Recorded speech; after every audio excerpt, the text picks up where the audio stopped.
दिल्ली के सीएम अरविंद केजरीवाल शराब नीति घोटाले से जुड़े मनी लॉन्ड्रिंग के मामले में गिरफ्तार हो गए हैं। प्रवर्तन निदेशालय ने गुरुवार शाम को केजरीवाल को 2 घंटे की पूछताछ के बाद गिरफ्तार कर लिया। ऐसे में अब सवाल है कि क्या केजरीवाल जेल से सरकार चला सकते हैं। दिल्ली शराब घोटाला मामले में जांच की आंच के बाद मामला गिरफ्तारी तक पहुंच ही गया। दिल्ली के सीएम अरविंद केजरीवाल गुरुवार रात को गिरफ्तार हो गए। दिल्ली हाई कोर्ट की तरफ से एजेंसी की तरफ से दंडात्मक कार्रवाई पर रोक से इनकार के बाद केजरीवाल की गिरफ्तारी का रास्ता साफ हो गया था। हालांकि कोर्ट ने सीएम की गिरफ्तारी को लेकर ईडी से 22 अप्रैल तक जवाब मांगा था। अब सवाल है कि गिरफ्तारी के बाद केजरीवाल मुख्यमंत्री पद से इस्तीफा देंगे या जेल के भीतर से ही सरकार चलाएंगे। आखिर कानून में इस संबंध में क्या प्रावधान है। लीगल एक्सपर्ट का कहना है कि गिरफ्तारी पर इस्तीफा देने की कोई बाध्यता नहीं है।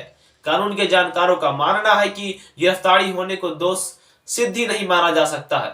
इस स्थिति में किसी भी मुख्यमंत्री गिरफ्तारी होने से तुरंत उनका पद नहीं जा सकता है। दूसरी ओर एक्सपर्ट का यह भी कह रहे हैं कि यह देखना होगा कि जेल से सरकार चलाना कितना प्रैक्टिकल होगा, साथ ही लोकतंत्र की परंपरा के कितना अनुरूप होगा। इसके लिए जेल के नियमों से लेकर तमाम तरह के पहलुओं पर काफी कुछ डिपेंड करेगा। लोकसभा के पूर्व महासचिव और संविधान विशेषज्ञ पीडीटी आचार्य का कहना है कि वीडियो कॉन्फ्रेंसिंग के जरिए भी कैबिनेट मीटिंग होते हैं। हालांकि जहां तक जेल से कैबिनेट मीटिंग या मंत्रियों के साथ मीटिंग का प्रश्न है, तो इसके लिए जेल प्रशासन की मंजूरी की आवश्यकता होगी। बिना जेल प्रशासन की मंजूरी से ऐसा संभव नहीं हो सकेगा। ऐसे में यह पूरी तरह से जेल अथॉरिटी पर निर्भर करेगा। ऐसे में अगर मुख्यमंत्री जेल सरकार चलाना चाहेंगे और जेल से अथॉरिटी इसके लिए इजाजत देगी तो ऐसा संभव हो सकता है। इसके साथ ही करप्शन केस में गिरफ्तारी के बाद मुकदमा चलाने के लिए गवर्नर की मंजूरी लेनी होती है। ऐसे में जेल से सरकार चलाने प्रैक्टिकली कितना संभव होगा, इसको लेकर दुविधा बरकरार है। ऐसे में काफी कुछ कोर्ट पर निर्भर करेगा। देश की राजनीति में सीएम रहते हुए गिरफ्तार होने वाला अरविंद केजरीवाल पहले मुख्यमंत्री नहीं है। हाल ही में झारखंड के सीएम हेमंत सोरेन की भी गिरफ्तारी हुई है। गिरफ्तारी के बाद हेमंत ने मुख्यमंत्री पद से इस्तीफा दे दिया। हेमंत के बाद चंपई सोरेन मुख्यमंत्री बने।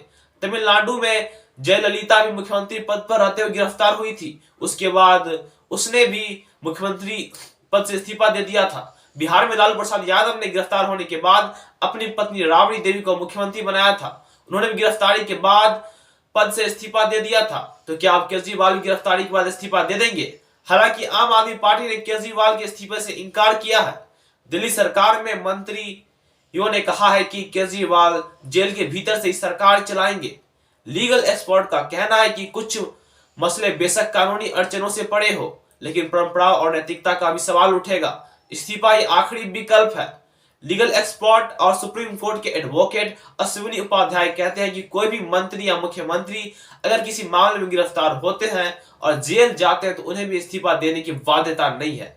उपाध्याय के अनुसार पिछले साल उन्होंने सुप्रीम कोर्ट में एक अर्जी दी थी। जो मंत्री जेल जाता है उसे पद से वंचित किया जाना चाहिए।